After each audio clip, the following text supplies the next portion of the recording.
Thinking yourself into a hole and then getting stuck in your own miserable worldview is what happened to me. I went through every possible belief system in existence and then got stuck there for a while. From determinism to nihilism to absurdism to misanthropy to antinatalism as well. And the crazy thing about this is that these beliefs in themselves weren't necessarily wrong. It's just that thinking was never satisfying. It's like I wanted to solve the belief, or I wanted to solve a problem with the belief. But deep down, it felt like I was looking for the truth.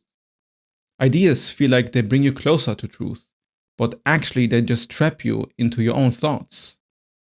Once you've gathered a certain framework with which you view the world, all you do is either reinforce the framework, meaning you become super biased for what you consume because all you want is to validate your own thoughts, or you become self-destructive and destroy all frameworks in your mind.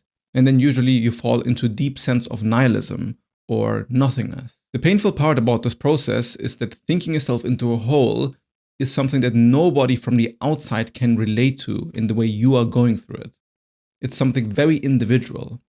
Somebody who doesn't feel or have the same mental architecture as you doesn't sense what is really going on in your mind. They cannot feel how profound it feels like for you, especially because it took you a long time to get where you are. So when you simply state what you believe, well, then other people will think that you are crazy.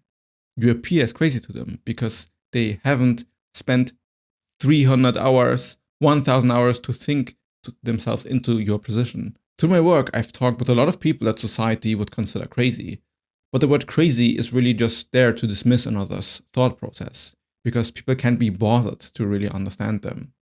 Most crazy is often just people being misunderstood. I dedicated my entire life to understanding the minds of others that society might deem crazy. There are a lot of ideas that might seem crazy, but you kind of have to acknowledge how real they are when you really dissect them honestly, even if it feels dark or comfortable. This becomes very evident when you make some thought experiments or some moral questionnaires. Like whatever is right or wrong doesn't become obvious the more you think about it. It becomes more difficult. So this process of trying to understand others that I kind of had my entire life really, even before I started this work. Through this process, I learned a different relationship with thoughts, with ideas, and existence as a whole.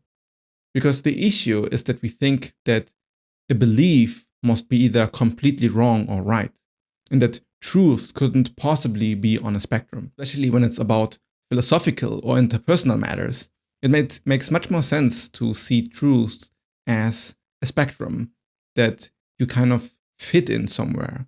Because if you believe in determinism, for example, or if you believe in free will, for example, it's not a yes or no thing. Like you are on a gradient of experience. Some people believe in a thing like 80% and then have doubts for the last 20.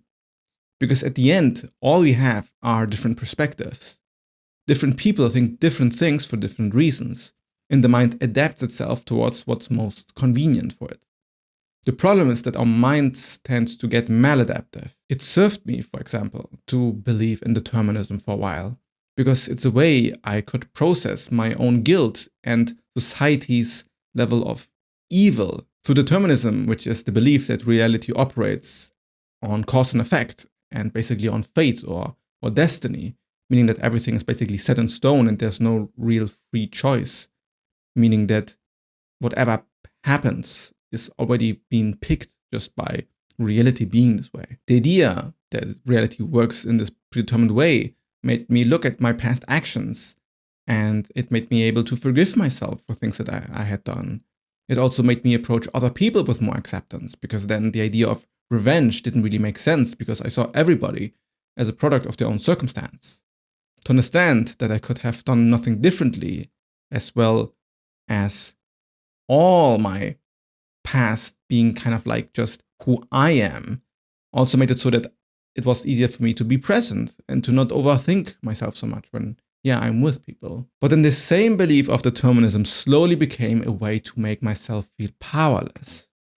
I feared the lack of control and agency of my own impulses, the weed addiction that I had, or just the overall discomfort with life started to feel just something that I'm doomed to experience. And more so, the entire humanity seemed to be doomed if everything is just determined and forced upon us without any consent. All of these realizations then made all thoughts move through the belief of determinism and become maladaptive, because I used it almost like a filter or a frame with which to view the world. This then ended up causing even more suffering for myself, because I was starting to become attached to this worldview and I started to feel trapped within it. Determinism is, of course, just one example. I'm also describing this loop of getting lost in thoughts and lost in belief systems you can't think yourself out of. There are more destructive versions of this than determinism. But if determinism is just the truth, then how am I supposed to not see reality like this anymore? How am I supposed to change my perspective on the thing when I just think that this is what is true? This was the entire struggle that I had with all belief systems of mine, time and time again. Always clinging to the truth because it was what mattered most to me. But then I noticed that sooner or later, almost everything that I believed in started to come with some negative mental downsides. In most instances, I just accepted them because I thought this is the sacrifice I need to make for the truth, because the truth is just the highest good. But beliefs have a tendency to illustrate the negative parts of existence over time. And this is not an accident, because beliefs are really there to protect yourself from something, to create a limitation that says here and not there. If you were to believe that you could fly if you were to jump out of the window, this belief wouldn't survive very long. But there are other beliefs that are maladaptive, a lot of limiting beliefs for most people, like, for example, believing that you cannot make more than 3,000 euros a year, for example. Like, you're just not worthy of this. And then you basically stay there and act in accordance to this belief. Maybe you could easily, in quotation marks, move out of this reality if you were to just take the right action that moves you out of this, but you won't never take the action because from your perspective, this action is pointless because it's not what you believe will work. Or to say that you won't ever find a partner that loves you for you, and then not going out and learning to meet new people because you think it is pointless. In this way, your beliefs literally shape your reality. And all of these beliefs might have been useful in some other parts of your life, but now, they've become maladaptive. Beliefs are protecting, and then they become thought engines. I believed in determinism so deeply that I removed all sense of possible agency and responsibility of my life, which meant I either felt like a cold stoic, accepting everything from like almost this very unemotional, very superior kind of state of mind, or I felt like the victim of reality, and I couldn't accept that I just have to move through my life without any point or purpose. So whatever way I were looking at the world pretty much dependent on the phase of my life and how this belief manifested itself. But every piece of evidence I encountered got filtered through these thoughts, through the belief engine. If I were successful, then it was lucky. And if I failed, well, it's bad luck. All dependent on previous circumstances. The belief became invisible by basically becoming my reality, by becoming everything. Since the filter is so pre any sort of rationale, you don't notice what you even believe in anymore. You don't recognize it as a belief. It is just how you function, and then it becomes just how you are. So deconstructing that would mean that you need to acknowledge that you are wrong, and you have done a lot of mistakes in the past by limiting your mind frame into this specific filter. The tricky thing is that you don't just believe your thoughts as some ideas to follow, but you literally think you are them. The gravity of attention towards thoughts is what makes them so sticky, so difficult to move out of them, because the mind is trained to focus on what you're thinking. The issue comes when you have literally nobody else to talk about these thoughts. Then you fall into an endless feedback loop, basically constructing a complete framework that makes you more miserable. Also, you're basically building a mind that is there to make you suffer. You are alone in your head, and it's your toxic ideas having an incest baby with each other, and then creating even more incest babies that then have even more toxic ideas until your mind is completely corrupted from the core and you think that this is just how things are. You can't think yourself out of this anymore because you need somebody else to look at you. You either need professional help or the right community that guides you. People that understand the depth of what is being thought about. People who understand how meaningful it feels from the inside and how it's not just all crazy talk. People that understand the significance and impacts of your own internal reality model and don't try to impose their own. People who understand that each individual is more an entire universe of their own instead of, just another person. This requires, a lot of care and attention. And this is precisely why I'm doing what I'm doing and why I'm building the services that I have and the community that is helping people in these experiences. What you need is a mirror that reflects your own ideas of yourself, but with discerning judgment and assertiveness. To not just ponder it, but to actually get challenged in your ideas and be willing to challenge them. The truth should not make you miserable. Truth is neutral, at least. And when you factually engage with these things, but they are making you uncomfortable somehow, it's something else at play here. It's your own ego at play here. Whatever about the truth is making you miserable is simply not integrated, not accepted as part of you and your mind.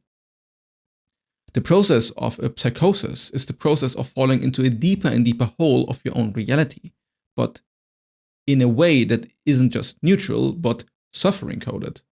Instead of being made out of real experience, it is made out of self-constructed thought loops and belief systems that are not true, but by living in them most of the time, they become what is true for you. Even if they might have started with a sliver of truth, then they become all-encompassing, and you cannot see the sliver of truth anymore, but you just extrapolate it into a bunch of delusions. And I'm not just talking about extreme delusions here. This happens to almost anybody to a certain extent. For example, you learn that a friend has lied to you, and now everyone is lying to you all the time, and nobody can be trusted. This jump happens quickly. Or you realize you've wasted a lot of time in your life. But instead of thinking, okay, wow, I've wasted a lot of time in your life, you say, I've wasted my life.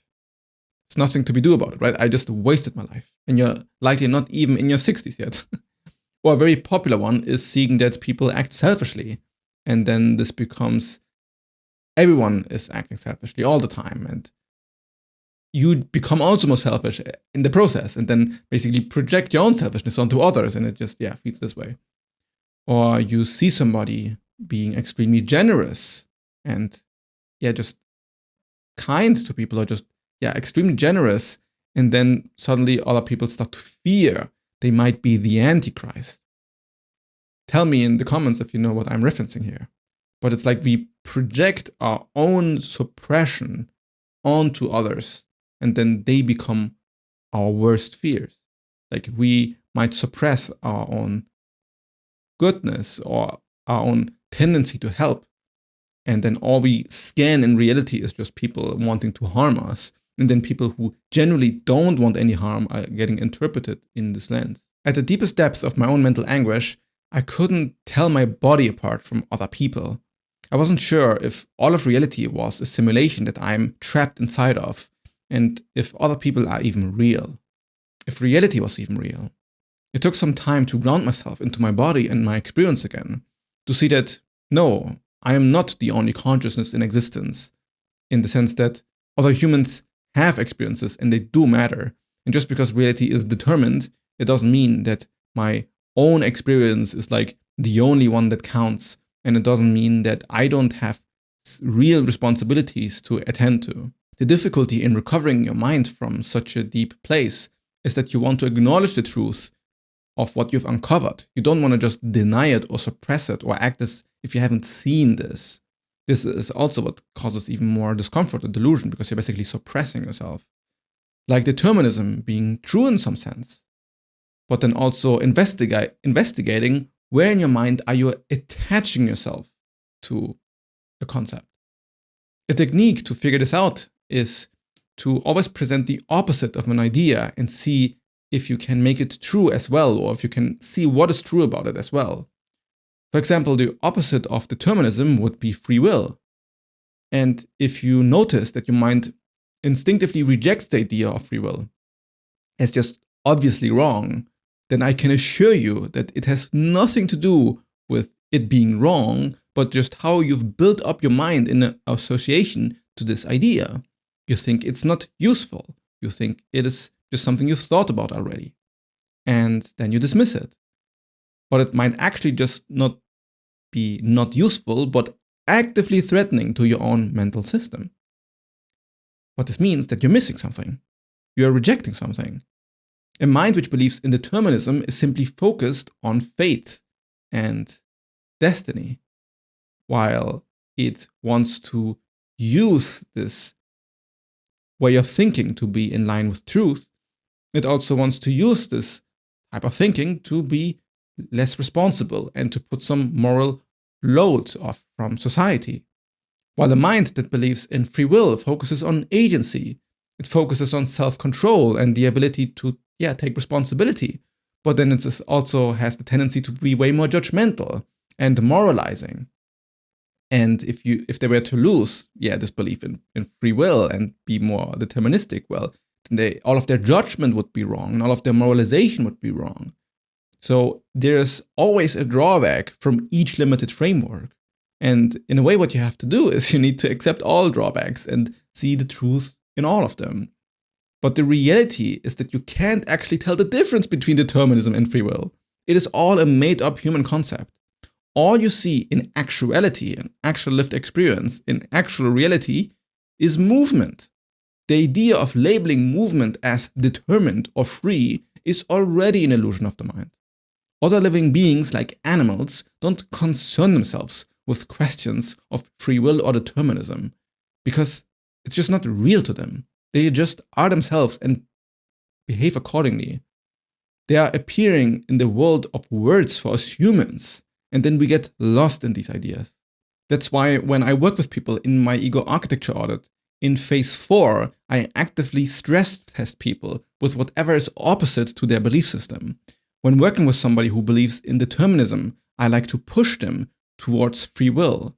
When people believe in free will, I like to push them to determinism. Whatever part of the identity has not integrated one or the other, I argue for. Because it's not about figuring out what is true, but figuring out where is your mind attached to and how does the mind justify said attachment. Because this is the only way you can actually move outside of the whole of your thoughts and integrate your experience with wholeness. If you need help, check my links in the description. The first one is for my one-on-one ego architecture audit, and the other is my private Discord community that comes with my Substack. I'm sure at least one of these resources will help you. The most important thought to overcome is to think that you must live in this suffering thought loop forever. The belief that you're stuck reinforces itself and makes you even more stuck. And it's so easy because it's the easiest way to feel comfortable. It's what beliefs do anyway. It's to just not change.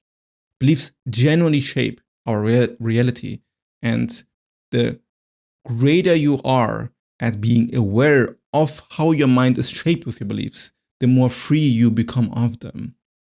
Since you can't control your thoughts, it's more useful to think about your mind as something that you cultivate, to notice the patterns in which your mind flows and look at them more detachedly, to notice that they are really not identical to you. They have their own narrative and sound to them, but you don't need to follow your thoughts at all. You don't need to believe them either, even if they state themselves assertively.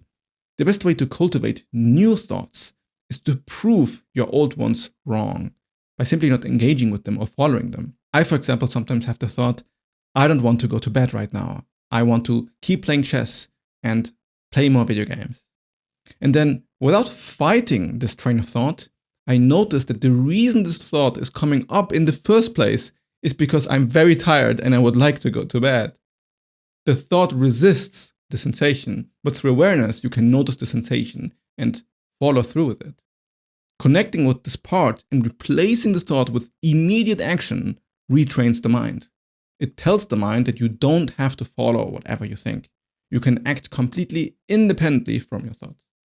But of course, this is easier said than done, and patience and self-compassion are really the most important aspects in, this pursuit. A lot of thoughts that torture us are really about specific belief systems that we have constructed, and we want to understand the truth and the falsehood of the specific belief. I went really deep into multiple different beliefs in my self-destructive beliefs tier list, which I made almost 2 years ago. This was a very edited video that took a long time to make, and I deconstructed a wide variety of different beliefs one by one. If you want your mind and your different frameworks to get challenged and see how a mind can be free from all of these beliefs, then watch this here now.